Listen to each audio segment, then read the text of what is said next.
Hello, it's Sean from Radio Free Professional Wrestling. Before we get started this week on our show, I want to take some time out just to mention in our show notes, there's some links to some good charities that will help out the people in Florida and South Carolina who were affected by Hurricane Ian this past weekend. Last week, as we were recording, Hurricane Ian slammed into the side of the state of Florida near Fort Myers. And as late as I've seen the news, at least 109 people have passed away because of the storm. We'd like to send out our condolences to all their families and friends. And if you could donate just a little bit of money to the Red Cross or any agency that is doing some relief effort in Florida, it would be much appreciated. We hope to provide our Florida listeners some much needed distraction for maybe an hour. So with that being said, on with our regular program. Can I have your attention? Let's go. Let's go. The show. The show. You know. We're ready, so let's go. Oh. Think about you're in front of the crowd. Trying to steal the show. I know you so. You better prepare for war. Are you ready? It's now. Welcome to the show.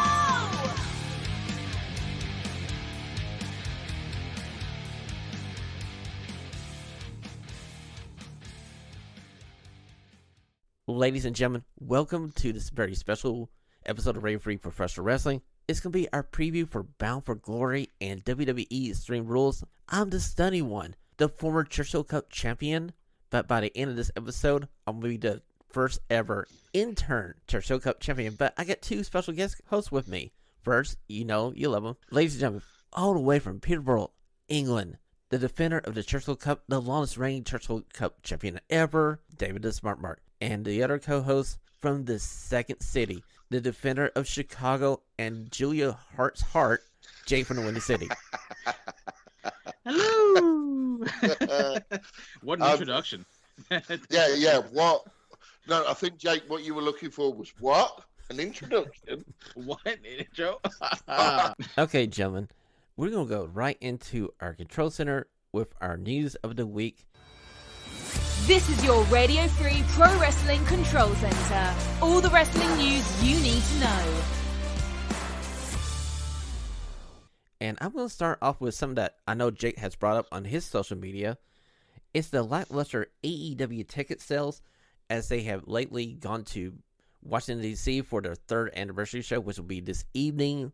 And the ticket sales have not been as red hot as they were, say, like 6 months ago. Mm-hmm. So as of that report, there have been 2,265 tickets that have been distributed for the October 5th show. And for the October 7th Rampage, which will be live, as well as a Battle of the Belts number 4 special taping, they haven't sold as many tickets, with only just under 2,000 tickets distributed. According to the Observer, while several other shows have seemingly disappointing ticket advances, it should be noted that the October 12th show in Toronto is sold out, is close to sold out, pretty much. But as of right now, there are some numbers that are kind of wonky. As of this moment, yeah, that's the choice of words that I decided to put there. But like some would argue, well, my opinion is that they've been playing a little too much in the East Coast lately, especially during this year as well, and they haven't done much of an effort to expand out west. In the U.S. West Coast that much. So, but yeah, they've been playing a lot of favorite cities, which I understand. They have they might have loyal fan bases, but there's only so much that they can handle, and it's a lot of expensive tickets to give out when you keep doing these significant markets. David, you got any thoughts about it? No, mate, no. Jake's the expert. He's on the spot, and it had reached over here. I had seen the figures. There was, I think it was on Dirt Sheet Radio, actually. They put up some mapping of these particular arenas that Jake's just touched upon with what had been sold at a certain point, and obviously, disturbingly, none of them had sold out, and I think that is a trend. Their viewing figures for the last Dynamite weren't great, particularly how they started and how they finished. So obviously you got the two peaks. You expect to have a little trough in the middle, allegedly. I think it's worrying. I genuinely do think it's worrying times at AEW, and that's a shame at the moment. They should expand out to secondary markets. Like, they haven't been to, like, Louisville, Kentucky. I know they haven't done a show in Memphis, Tennessee. There's some other larger cities they can go to besides, say, Chicago, Philadelphia, Washington, D.C. I mean, I still would want them to keep those in rotation, but I feel like they have run those cities dry. Absolutely, like without a doubt. Which I am pretty excited next week for that Toronto, Ontario show. It's going to be their first time in the Canadian market. We'll see, what the rewards will be for that show. I'm pretty confident that will do pretty good. But yeah, I mean, they got to do at least something to. They can't keep this going, in the long term going forward. So gotta do at least like a couple of secondary markets. They've done a lot of Texas markets too, like even the smaller shows, the smaller cities as well. So I mean, we'll just see where it goes from here, and hopefully this will be a huge wake up call for AEW. I'm going to sort of put a rhetorical question, because I think I know the answer to this, but just get confirmation from you two. They haven't seemed to have been back at Daly's place a lot lately. Is that because the NFL season has started? Definitely. I mean, it's pretty open during the NFL season, and they probably don't want to intrude on that as of right now. But they will be back at Daly's place just before the new year. That they pretty much made that a tradition. Yeah, okay, mate. Good stuff. Okay, so our second news story of the week, I want to say on our AEW theme here for a second. So AEW has been pulled off of one of our own networks in Mexico, Central and South America, except for Brazil. They were being shown on this. It was on Space. Now, I had read this report saying that the idea was to draw them over to the AEW app so they can have that same experience as David does in England, where they have the uninterrupted American feed. And what I read from this report was the announcers on Space were not the best. Apparently, the ones in Brazil were better. Mm-hmm. I see. So, I mean, it's interesting because like they haven't been. I'm kind of surprised that it's on this platform, but and not on Fight TV, which is the well-known probably the well-known distribution internationally and all that. But yeah, kind of unfortunate news. But hopefully they'll find a home down in Latin America and on South America. Hopefully on Fight TV, so they can get that uninterrupted feed, as well as with Spanish commentary. And unfortunately, we've known that there have been some controversies regarding Spanish commentary in the past. So, you guys remember that little bit of racist remark that I think it was Willie Urbina back when they were in Daly's place in the height of the pandemic. So, well, we'll see where it goes from here.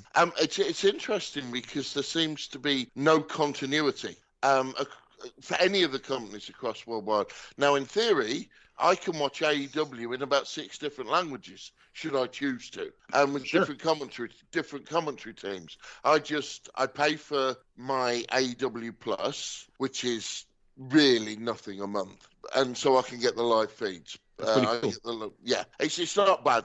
And for some reason the big shows are not overly expensive. I'll fight. And I get fight credit back as well. So once every 3 months, I'll get a freebie. But there seems to be no continuity. It seems to be different in Canada. It seems to be different now. Obviously, I didn't even know about this story till Sean brought it up. Obviously it's different in Mexico. And, you'd expect somewhere like Mexico, surely, to be a market that they could tap into and really, really mine. But especially since they have the relationship with AAA down in Mexico. Yeah, absolutely. Yeah. Well, one thing that surprises me is like they haven't made a Mexico City trip yet for AEW Dynamite. I thought after the Toronto one, I think Mexico City is probably the next logical international location. And the reason I thought this story I found it interesting because it was a Warner-owned channel, and oh, by the way, you guys are partners with Warner. I'm going like, what do you want your AEW Wrestling flagship show being on a Warner channel globally? That's pretty interesting. A little bit concerning as well, but I don't want to make too much out of it. But I mean, I would say the most logical sense is, put on Fight TV internationally, since they have all the combat sports stuff in there. So we'll just see where it goes from here. Like I said. Okay, guys. Third story of the week. Chris Jericho has been doing this challenge of former Ring of Honor champions. And on Twitter, a certain former Ring of Honor champion has challenged Chris Jericho for a match. And that gentleman is Davey freaking Richard. Ooh, that is going to be very interesting. See where I mean, as we remember, Richards did capture the ROH World Championship back in 2011, defeating his longtime tag team partner Eddie Edwards for the gold, and then he held the title for over 300 days. Well, here's what we know now. Jericho is already has his next title defense scheduled. He'll put the championship on the line against Bryan Danielson in Toronto, and there's still one more episode of Dynamite to come before then. So it might be possible that Richards might get his wish. So that'll be a pretty interesting. If it's going to be like a random call out or like an open challenge, I'd definitely be down for it. Yeah, I mean it's a decent named match. But obviously, has Richard's attitude towards wrestling changed? It's well documented. He took on his firefighting career, and fair play to him for that. I know he recently returned, and he's doing principally working, to the best of my knowledge, in MLW. It'd be, maybe a good chance to get him back on television, be it on Ring of Honor television, if Tony ever comes up with it, or even AEW television on a national audience. Let's face it, the three of us are not going to knock watching Chris Jericho, Davey Richards, but would, a bit like, and I'm sure we're going to come on to this, a bit like Bandito on Wednesday night, would it suffer from people going, who's Davey Richards? Mm-hmm. Well, David, what you could do is you can have either Rick and Bonnie there at the beginning of the show hyping up, oh, hey, Davey Richards, this is Davey Richards' history. They can do a promo package with showing us Davey Richards in ROH because they own the tape library. They did that with Bandito, but I still think Wednesday night suffered because people are going, who's he? Okay, David, for like 30 seconds until they saw Bandito start doing his stuff, and they're going like, oh, my freaking word, he's freaking good. I'm not knocking it. Right, okay. We mentioned it last week, Jake particularly. It's Bandito. We know what Bandito's capable of. Does your average North American casual wrestling fan who will pop in to see Chris Jericho go, who's this guy? And they've got to stop and watch it. And they did the package. They did they did Bandito's pass, and it wasn't a bad package. But it's on the night of the show. There's no build. There's no previous week's build. It's just on the night, and I'm getting a little bit frustrated with it. It's great for me. It was the highlight of Dynamite, and fair play to Jericho. I'm sure we'll come on to this, and I don't want to maybe preempt things, but it will be the same with Davey Richards. Jake's bob on. Davey Richards versus Chris Jericho would be brilliant, but they've got to build it. They've got to start building and having some long-term storytelling. I'm getting angry now. Well, Jake, do you want to play Peacemaker here? Well, you pretty much said also. I don't want to upset him any longer anyway. No, you're all right, mate. You're all right. Okay, so let's go on to our main story of the week. And I got to say, it's a major story as a legend. And I use the word legend in the truest form of the word here, as we're talking about Antonio Inoki, the founder of New Japan Pro Wrestling, passed away this weekend at the age of 79. And I've been trying to figure out how to describe Inoki, because to me, he's like a cross between The Rock's popularity. He might be bigger than The Rock when it comes to his generation of Japanese wrestling fans. Absolutely. We always talk about Hulk Hogan being a major figure, but as far as pop culture and also being involved in politically, Antonio Inoki, along with Giant Baba, they were like near deities in the country of Japan. Antonio Inoki, this is one of those figures where you don't even know where to begin when it comes to the historical legacy and the amount of influence that he carried. Outside of Ricky Dozan, he's very clearly see him as the second biggest figure that went far beyond the realm of professional wrestling in the country of Japan. This is a major figure, obviously, but also here's the thing, he has some of his detractors as well. Even though that he is credited as the founder of New Japan Pro Wrestling, there was a lot of resentment towards him from the company in later years when he sold it to Ukes, and then it was finally sold to Bushiroad many years later, in terms of the shape of the company and how he changed, the fighting style of the company in the 2000s. So he was not I wouldn't say he was persona non grata, but there was some heat towards him, and they pretty much didn't really mention him in New Japan's legacy many years later. But we did see a couple years ago when Jushin Thunder Liger retired. He did appear via video to give his tribute to give his best regards to Jushin Liger, and we know that the Japanese crowd was pleasantly surprised with Antonio Inoki appearing on a New Japan product. Considering there is so much news about like this rift between Antonio Inoki and New Japan, but yeah, I mean, one can't argue. I mean, like, he is one of the most important figures, and professional wrestling might not even be where it is today if it wasn't for the influence and the legacy of Antonio Inoki. How the hell can I follow that? Brilliant. Absolutely brilliant. Just make a couple of points, right? For me, being UK, obviously not being as close to it, he's responsible for what I love about Japanese wrestling. I would put him solely responsible. When I look back in history, Jake, that was just in 2 or 3 minutes. That was just mind blowing, and I appreciate it. I can't follow that, but what I would say is not just for me as a mark of what I consider us. I don't use mark ever as a derogatory term. I think if you're a wrestling mark, it's because you're a fan and you want to delve into it. I'm proud to be a mark, to be honest with you. Yeah, so exactly. I use that word proudly. Yeah, absolutely.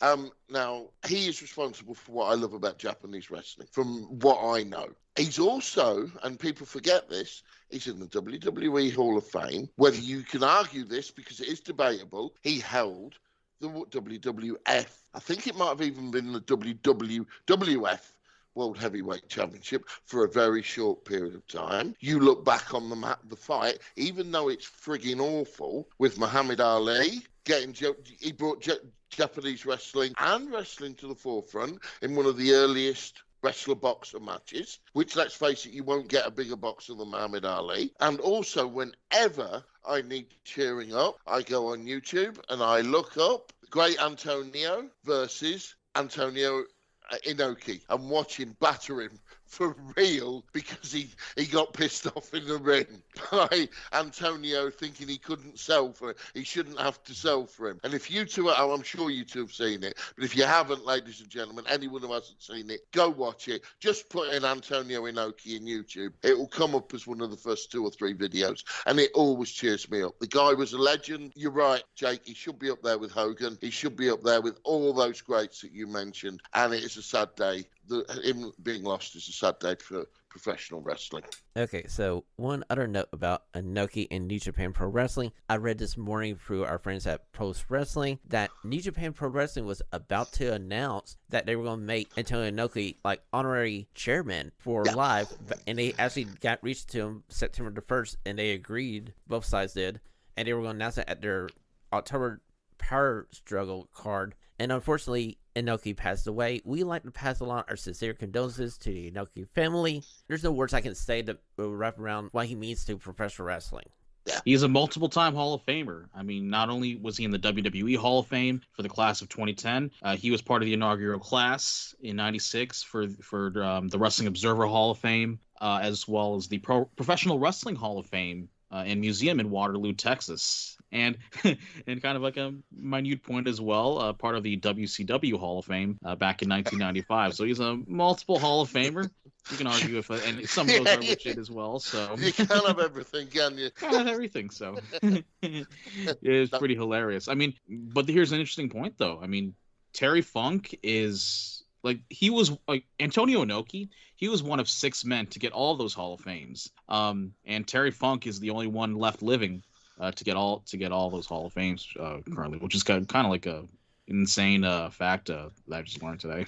You won't understand this analogy, Jake, but in the UK we'd call you a badger, and it's a compliment. That's a great compliment. That's a great compliment. Yeah, it's not an insult, my friend. Well, ladies and gentlemen, that has been your control center for this week's episode of Radio Free Professional Wrestling. Let's slide over to our stunning 6 questions. It's time for the stunning 6 question. All the whys and what have they done now? Okay, ladies and gentlemen, our first stunning question of the week. Did the WWE miss a boat in getting this Daniel Carne guy instead of getting Ken Shamrock to be the special referee for this Lion Den match? Cornier guy, yeah. Who's this Cornier guy? Who's Go on, Jake. Yeah, that's really insulting. Daniel Cormier. I mean, I know that you're not a fan of MMA, Sean, but he's Daniel Cormier in the modern time. He is one of the all-time greats in mixed martial arts and in the Ultimate Fighting Championship. I get it. Like, I love that Austin Brett match back at WrestleMania 13 when it was Ken Shamrock as the special guest referee. But I don't know if people today would. Well, if the casual WWE fan today would know who Ken Shamrock is, there might be obviously the hardcore fan obviously will. But with Daniel Cormier, I mean, like if there's a mix between UFC and WWE fans, they know who he is. He is right now the color commentator, alongside Joe Rogan, and also he is a huge wrestling mark. He loves. I mean, he grew up in Louisiana. He was a fan of Mid-South Wrestling. He is really passionate about the sport, yeah. So to be honest with you, I think DC is a very interesting choice. So, I am really curious to see what he will do out there in the ring. How about you, David? Yeah, I think I'm not going to be quite as harsh on Sean as I can see Sean's question, but no. Sure. I agree with you 100%. The WWE have gone for a more up-to-date version of Ken Shamrock. And with all due respect, Sean, Jake's right. Cormier has more legitimacy than Shamrock ever did. The Shamrock analogy obviously comes from him being the world's most dangerous, the world's most dangerous man. He brought his MMA handle over to the WWF or WWE. But Cormier will put young people on it. I could see exactly, and this goes back to the point I made earlier. A lot of people going, "Who's this Ken Shamrock geezer?" Daniel Cormier, I know, and don't get me wrong, that's a balanced viewpoint. I can see why you've asked the question, but personally, a balanced viewpoint. I think Jake's right. I think they've made the right call. Well, I had a fair compromise. They had Cormier do the cover commentary for this match, and Shamrock could be the ref. You're dying on a hill that you're willing to put yourself on. I want to see Ken Shamrock one more time in the WWE. I think that's not much to ask for, Jake. I think we will. I think it probably will be in the Hall of Fame soon. But I don't know what much he can do left. But good on you for keeping that standpoint. So, David, if we ever have a tag team match for Radio Free Professional Wrestling, you know who my partner is versus Jake is now. Randy. No. Big shout out, big man. I hope you will.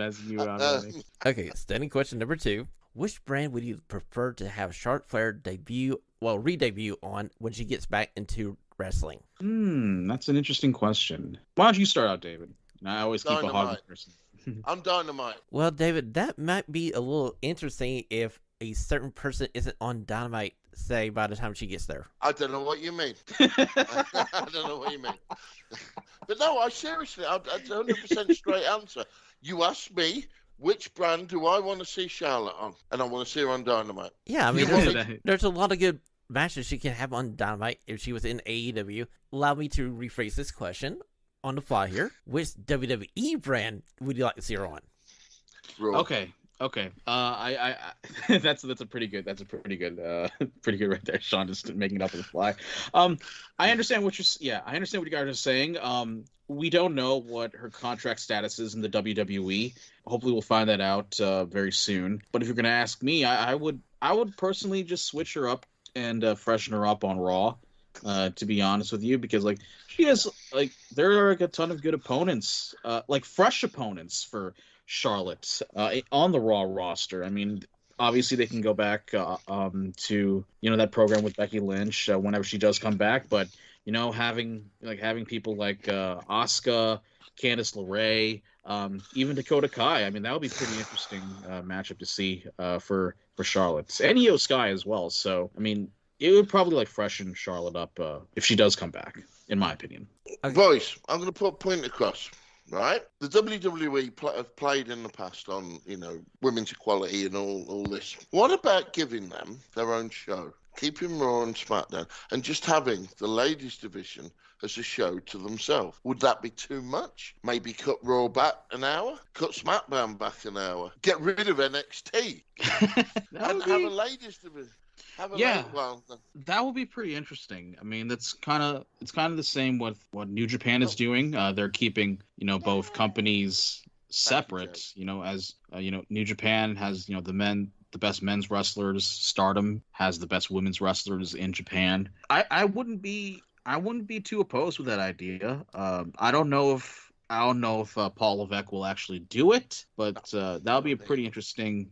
That would be a pretty interesting idea. I'm throwing against the wall, as we say over here in the UK, without the profanity. I'd like to see it myself because I think it would give them more time. You could cherry pick your better ladies and then maybe get stuff that you don't see, shall we say, filler.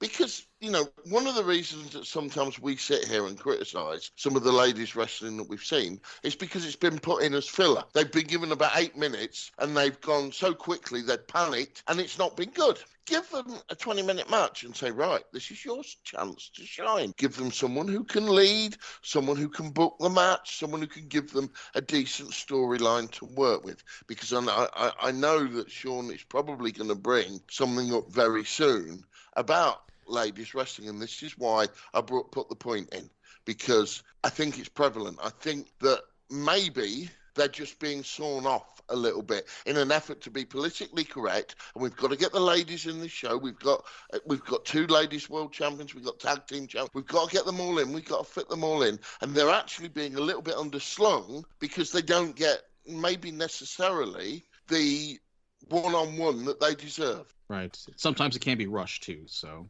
yeah, definitely get your point there too. Sean? Okay, guys. I've been sitting here thinking about this as you guys were discussing this, and the thing that comes back to me is how fast would this become 205 Live or become NXT UK? Yeah, fair point. That's a fair point. Yeah. It all comes down to, are the advertisers willing to pay the money for the advertising spots on this all women's brand WWE show? Now, if it's any company can pull the sucker off, it's probably the WWE. I would say they would be able to do it.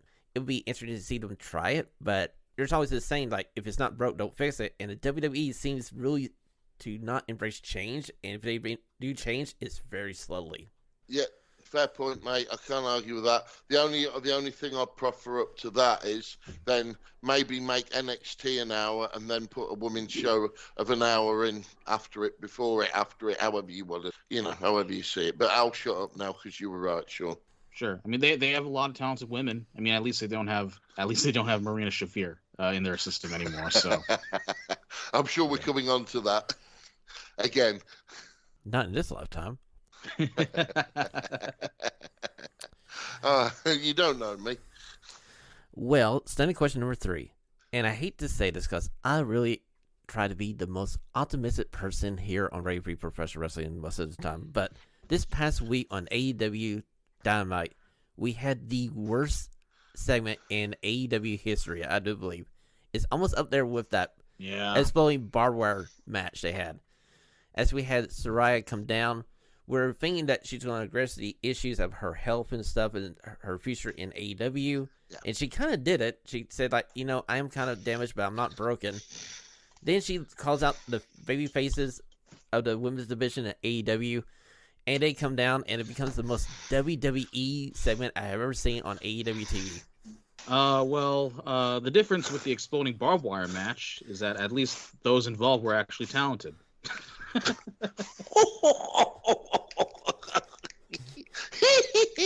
We're going for it this week, guys. Wow. It was awful. It was cringeworthy. I think Paige mucked up her cues. I think someone backstage mucked up. I think Paige was Saraya, please excuse me. Saraya was extremely nervous, which didn't help, which was surprising. It was interesting. You two may not have seen it, but both her brothers were out on Twitter defending her almost immediately after Dynamite had finished. So she got, I think within a week after that triumphant return, they've ruined her. she's ruined herself. I don't know, I don't quite know who to blame, where to put the finger, what went wrong. It seemed to be a cluster across the board, really.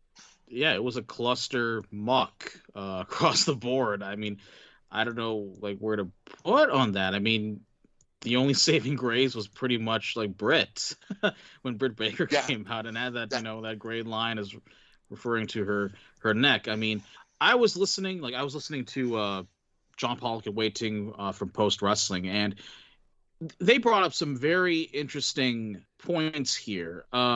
It's like when Wade brought it up that like his issues with the segment is that it's an ex WWE star, introducing champion negates the value of AEW crowd that already sees in her.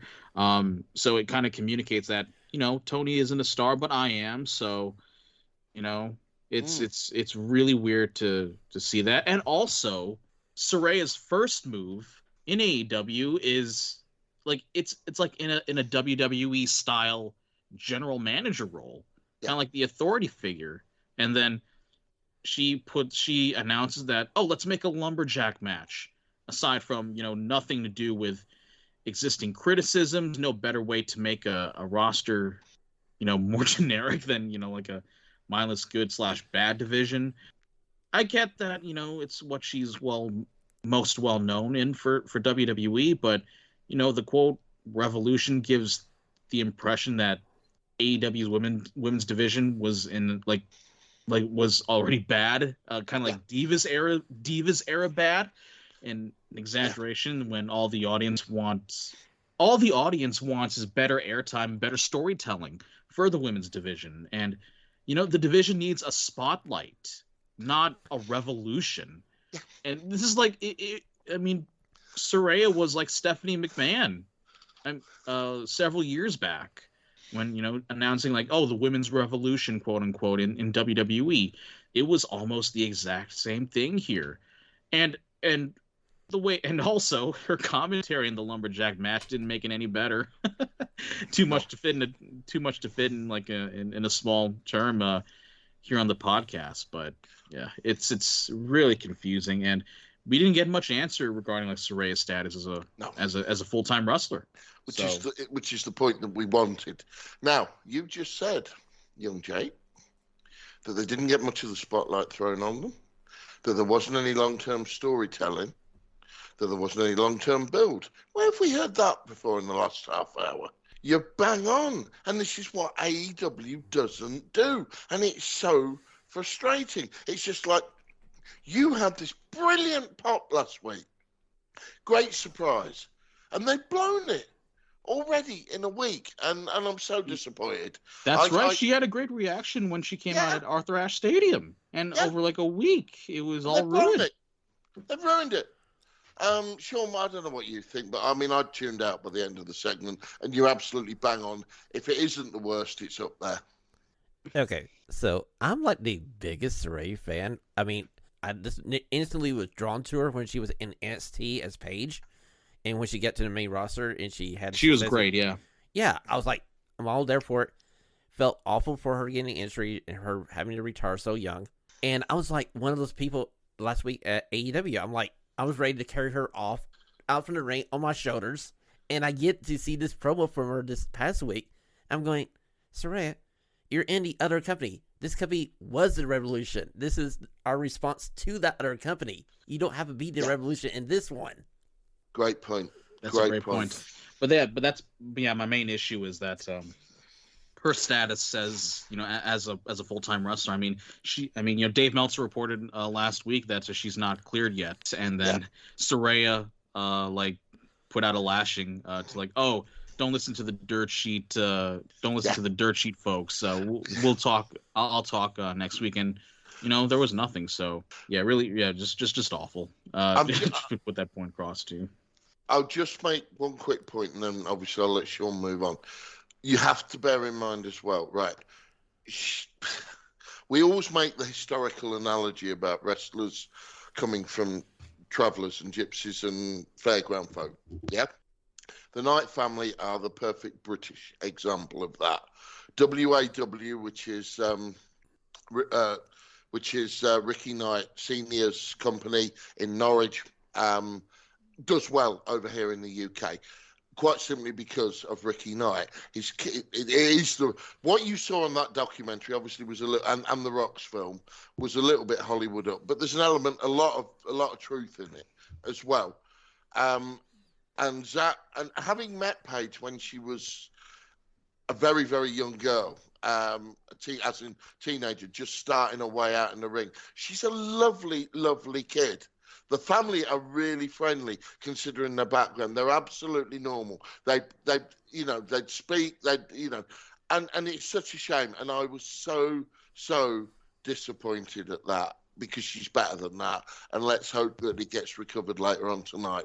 Okay, so my final thought on this one was, if I could rebook this sucker, all I would have had her do was come down there, chase the Hills off as they come down and try to cost Tony Storm the title last week. That's all you needed to do. Just show her come down, maybe let her do one punch or something. Nobody has to touch her. Just run the Hills off.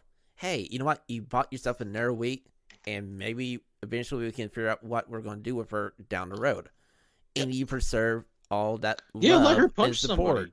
You know what I mean? Yeah, let her punch somebody. Like, I was kind of disappointed that she didn't put like any physical action. To be honest with you, so I kind of thought we would. So one taken. Fingers crossed for tonight, lads. We'll just see what happens. Moving on, Standing question number 4, and this one was kind of surprising because back a couple months ago, Ric Flair asked Ricky Steamboat to be his opponent for Ric Flair's last match, and Ricky Steamboat turned it down, saying he didn't want to be in a match that would take away from his legacy. Now, we have learned that he's going to have a match here coming up for Big Time Wrestling, and he's teaming up with FTR, and they're going to face Brock Anderson, Jay Lethal, and a surprise mystery partner, and that mystery partner is not Brian Pillman Jr., then there's no such thing as Arn Anderson's Four Horsemen. So what are your thoughts? You've answered your own question, really. It's interesting to see today that I've read that Kel's surprise that Flair regrets now having his announced last match and wants another one. And I've only seen that today. I don't know whether you guys have had a chance to see it yet. But based on the last match, I don't think he should, again, I think we're probably united in saying, Rick, leave your legacy be. Let us remember you as we should remember you. The actual Steamboat match that you've just mentioned, Sean, I ain't got a problem with that. If Steamboat's all right, and a 6-man tag, he's got plenty of chance to do a bit of smoke and mirrors, to rest him, to look after him, and he's in there with some great people that are going to look after him. So I ain't got a major drama with that. I probably want to see it.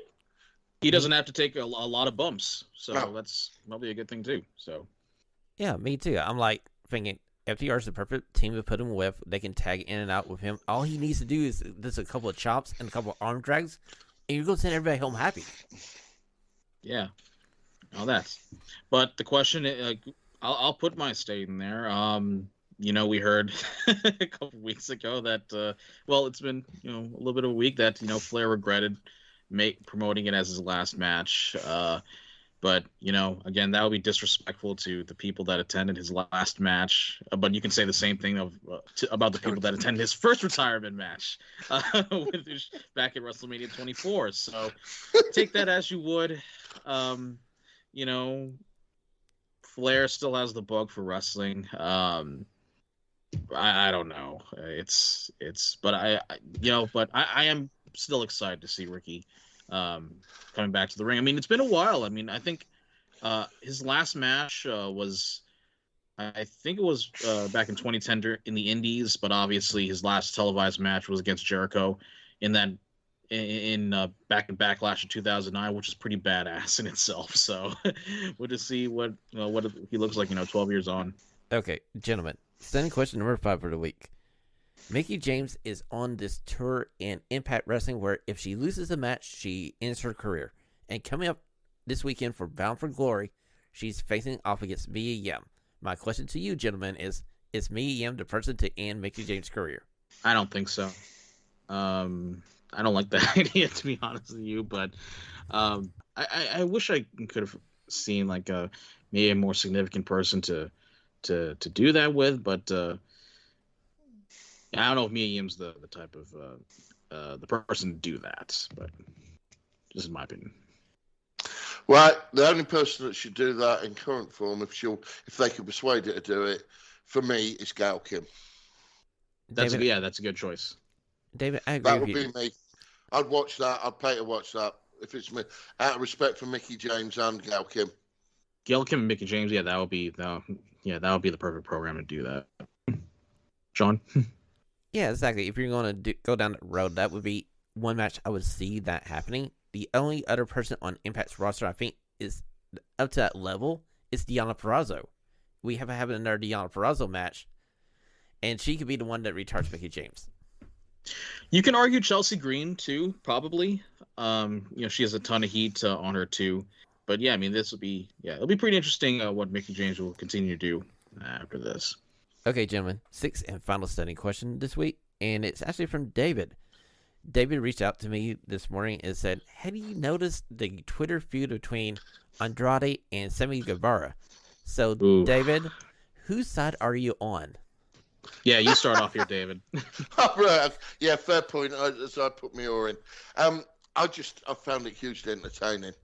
I genuinely did. There's a common denominator here, and there's no two ways about it. In the UK, we call him a shit magnet. Sorry, Sean, get the swear box out.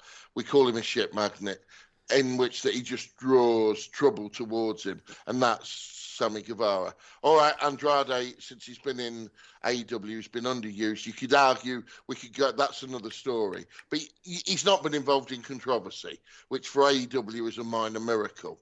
But Sammy, let's face it, has. Yep.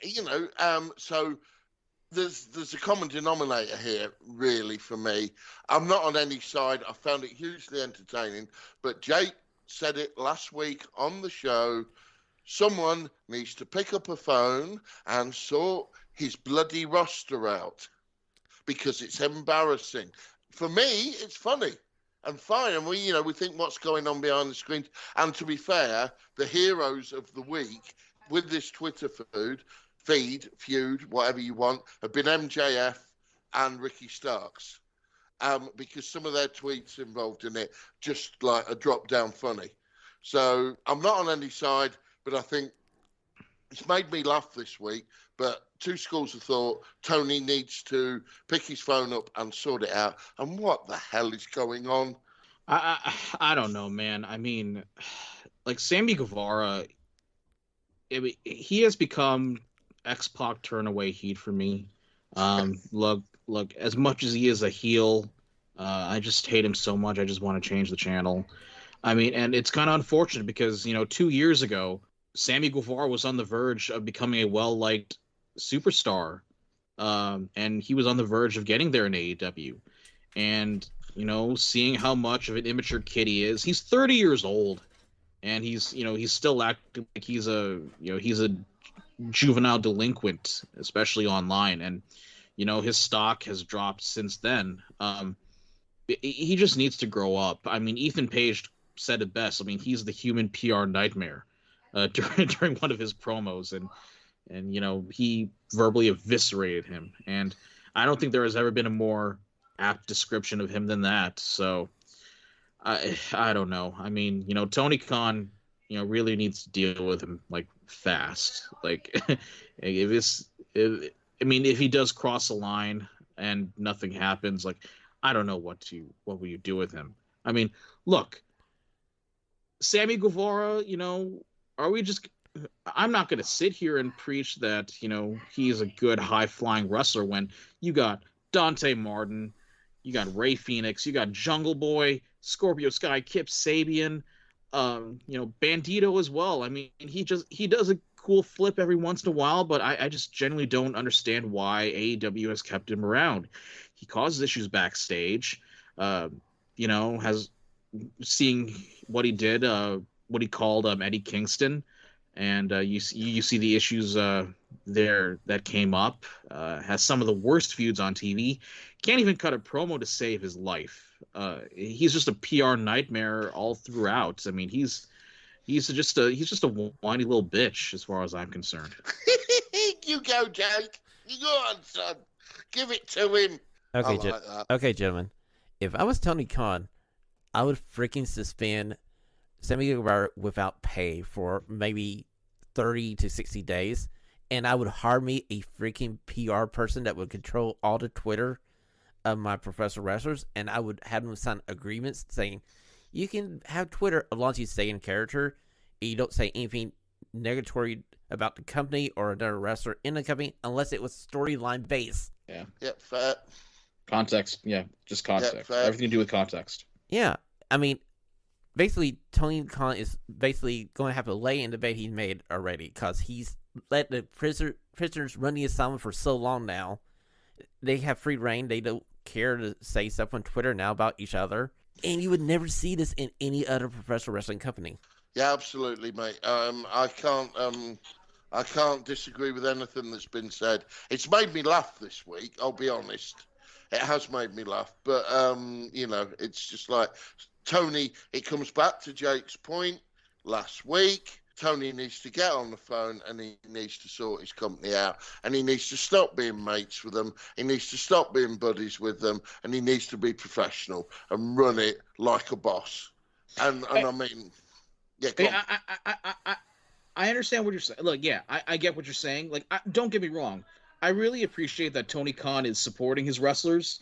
He gets along with them, and he's doing a lot for them outside of the company and all the goodwill he does. Like as far as Brody Lee's family, Yeah. and then all he does as far as supporting them and supporting his wrestlers when they're going through hard times, like what he did for helping out John Moxley during his recovery. But yeah, at a certain point, there is a line that you shouldn't cross. And I don't mind. I'm friends with my boss. I mean, Yeah. outside of work. I mean, we just talk about hey, how's your family doing?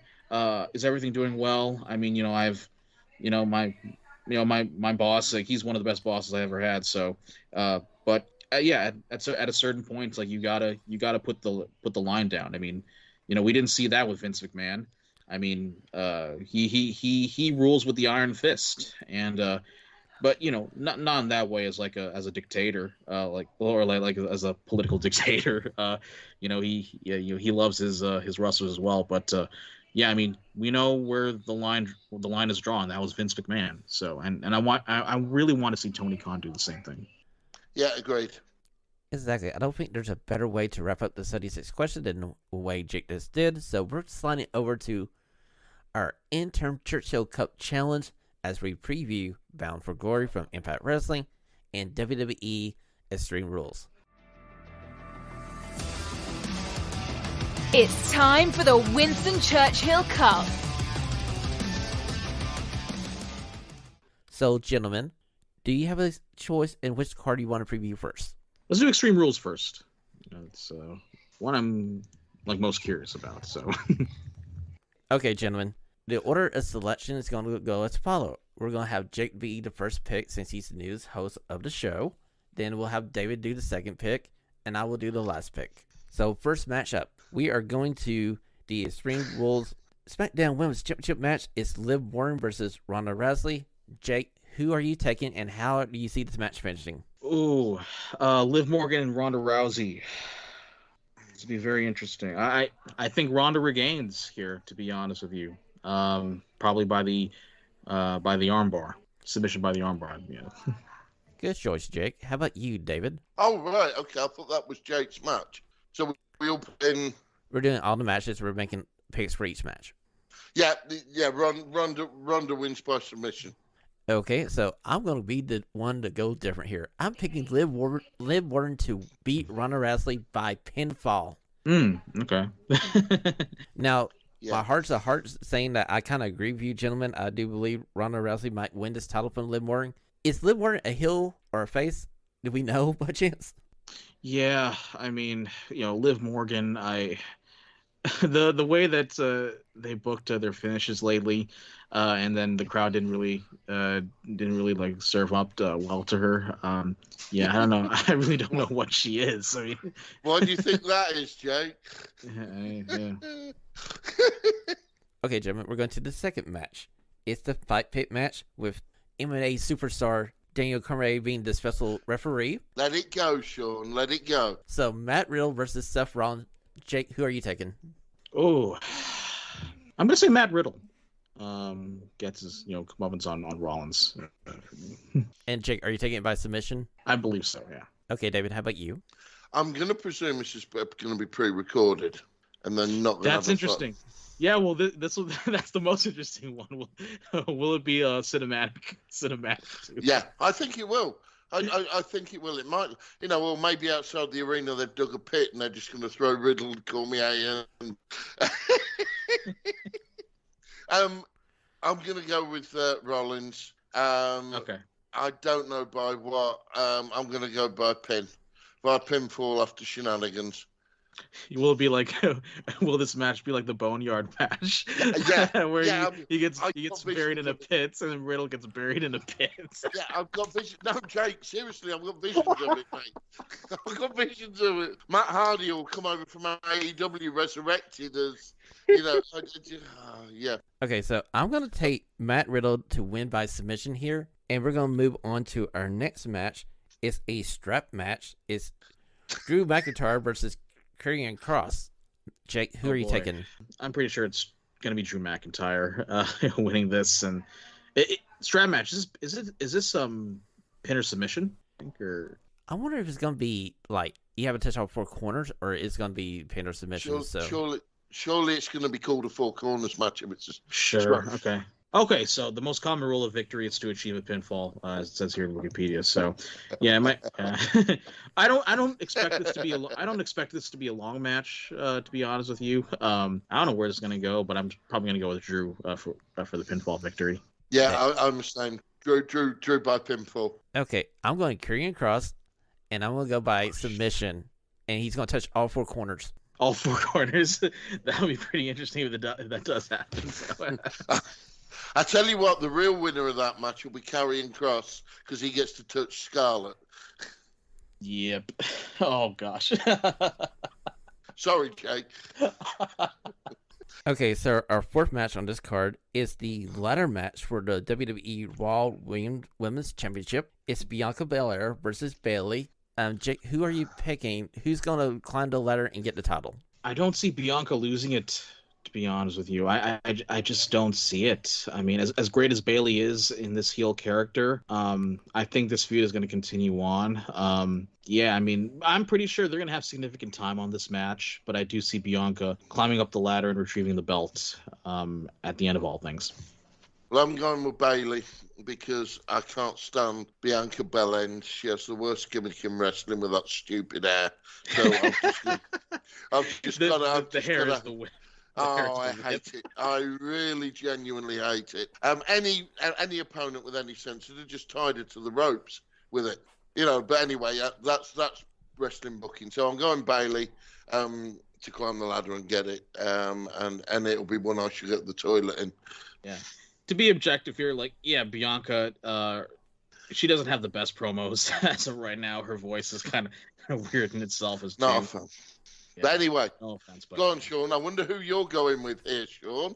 Well, I'm going to shock both of you guys. I'm going to pick Bayley to actually win this title, and I do believe that Control is going to come down and interfere in this match, and they may somehow subdue Bianca Belair as Bayley's making that climb. I want to see Damage Control have all to go at the end of the night. So, do you think this will be the War Games match coming up in Survivor Series? Yeah, it looks like it, doesn't it? The build. Yeah, the build. Yeah, every sign's pointing to that it's going to be Team Bianca Belair versus Team Bayley. Yeah, which means actually probably I'm in the wrong here, but I just couldn't. I never can. I let personal bias get in the way of booking logic. Okay, gentlemen. Our next match is Edge versus Finn Balor in an I Quit match. Jake, who's going to utter the words "I quit"? Oh man, I don't know where to go here. This is a tough one. I'll probably do a shock here. I'm going to go with Finn Balor. Never. Let me just say this: Edge will be the one to say "I quit," and then Finn Balor will take the victory.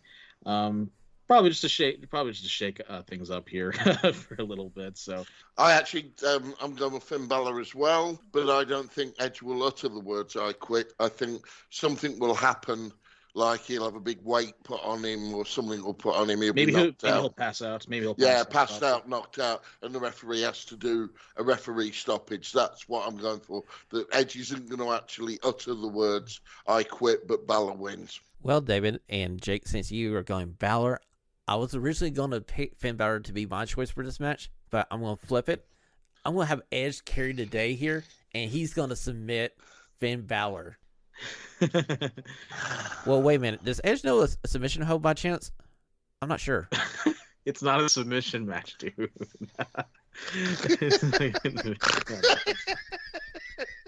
Stop it. Don't make me go again. Next. Okay, the last match on this card, and I just went down Wikipedia's list here, so this is not the main event. It's the 6-man tag. It's Imperium versus the Brawling Brutes. So, Jake, who are you taking? Ooh, I mean, I still have to go with Imperium to win this. Probably one of them will pin. Probably Gunther will pin Sheamus. Probably that'll be the finish right there. But this will be a I'm pretty sure this is gonna be a fun match to watch, nonetheless. So it's going to be all hell breaks loose, and we'll go the other way too. So I agree. I'm going Imperium by pinfall, and hopefully Ridge Holland doesn't injure anyone, including himself. Okay, so I'm going to play this smart. I'm going to say that Imperium wins this match, and Walter's going to pin Sheamus for the victory. And I'm going to go wash my mouth out with mouthwash right now. Extreme rules, everybody. Yeah. Okay, ladies and gentlemen, let's go over to Bound for Freaking Glory, presented by Impact Wrestling. Oh no, do we have to? And Sean, I picked first for Extreme Rules. Let's have David pick first. Oh, you swine! For all these matches. I've gone off you when the hockey season starts. You're getting it. Okay, gentlemen. First match we're going to talk about, Jake Alexander versus Eddie Edwards, is a single match for the Impact World Championship. So, David, who do you have? Eddie Edwards, or do you have Josh Alexander? Are we not doing Brian Myers versus to be confirmed as the dark match? Well, I thought I would save that for a second until we get to the end here. Okay. Okay. Sorry, I've been premature. Not for the first time. Josh Alexander retains. Yeah, by pinfall. Let's go. Yeah, let's go with that. Ditto. Yeah, I mean Josh Alexander. He's as much as I don't watch Impact like every week, but the times I do, I mean he's pretty badass as the champion. So I can't see him losing anytime soon. So. Okay, gentlemen, I'm going with Josh Alexander to retain his title, and he will submit Eddie Edwards. Submit's pretty good. Is a pretty good prediction too. Yeah. Okay, gentlemen, next match up on this card is for the Impact Knockout World Championship. We have Jordan Grace versus Masha Slamovich. David, who do you have? Who? Masha Slamovich. Jordan Grace retains by pinfall. Why are you doing this to me for, Burkhead? Why? Ditto. Yeah. What does Masha have to offer? That's all I have to say. So. Mash your potatoes. Okay, gentlemen, it's going to be a clean sweep here because I'm taking Jordan Grace to retain her title by pinfall. Allow us to go to the fourth match on this card. It's for the tag team titles in Impact Wrestling, as we have the OGK Kingdom representing Honor No More. That's Mike Bennett and Matt Taven versus the Motor City Machine Guns. David, who you got? I'm going to go with let's step it up. I'm going with the Motor City Machine Guns to regain the Impact Tag Team Championships by pinfall.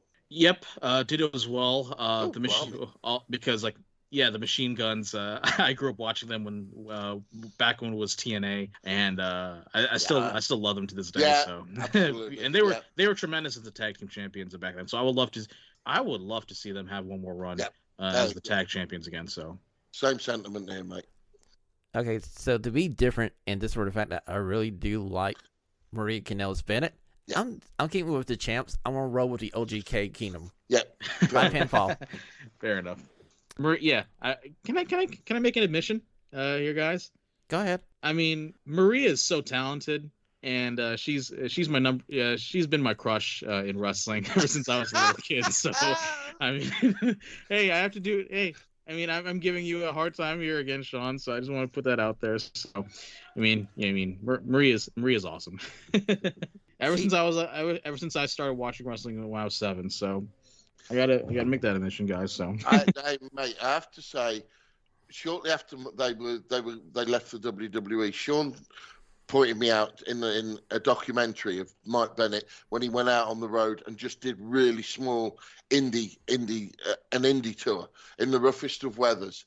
And the pair of them in that documentary came over as such lovely people, genuinely lovely people. Worth checking out. It's on YouTube. Okay, gentlemen. Our next match on this card is for the Impact X Division title as Mike Speedball Belly versus Frankie Kazarian. David, who do you have? Right. Again, I'm going with heart rather than head. I'm going to take Frankie Kazarian to win by pinfall, even though I know he won't.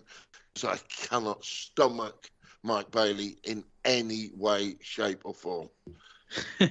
I would love to see Frankie Kazarian win here. So, Kaz is a TNA X Division original. So, you know what? I'm going to take the risk here, and I'm going to put the hill to die on, and probably be willing to be wrong here as well. So I'm going to go with Frankie. Well, thank you for the free point here, because I'm taking Mike Speedball Belly to retain the X Division title by pinfall, so I can get a second point. Yeah, you probably will as well. You probably will. So, okay, gentlemen, we're up to the 6th match on this card. It is called a career-threatening match, quote unquote, as Mia Yim faces off against Mickie James. David, who's going to win this match? Mickie James pinfall. There can only be any other result and Impact have lost the plot. Mickie James by pinfall. Exactly. Yeah, this is going to be a clean sweep here. It's Mickie James by pinfall for myself as well. Go ahead, Jake. Finish your point. Why would this be the last match for Mickie James? That's all I have to say. See, I agree with you. I'm looking at this and it's saying this is Bound for Glory, and Bound for Glory is supposed to be Impact's WrestleMania. This shouldn't be on the card. Mickie James should be wrestling somebody else. Mm-hmm. I agree with you. Yeah, of course. Okay, gentlemen. We're on to the 7th match on this card, as we're having a Impact Knockout Tag Team Championship match between Team Chelsea Green and Deonna Purrazzo versus Tyler Valkyrie and Jessica. David, who you got? And the crowd went mild. Chelsea Green and Deonna Purrazzo retained by pinfall. I don't think this is going to be a long match as well. It's probably going to be fairly short, probably even a squash. So I love Chelsea and Deonna, so I'm going to pick them for, and the finish will be pinfall. Okay, gentlemen, another clean sweep here because I do enjoy me some Chelsea Green and Deonna Purrazzo as a team. So I'll say pinfall as well. So let's go back to the very first match here. No. Call your shot gauntlet match. There are 20 wrestlers that we can pick from. This could be the difference. And I've got first pick. You sneaky little Knoxvillian, you. Okay, go ahead. Wait, Sean, did you intentionally do that? It's like avoid that, or?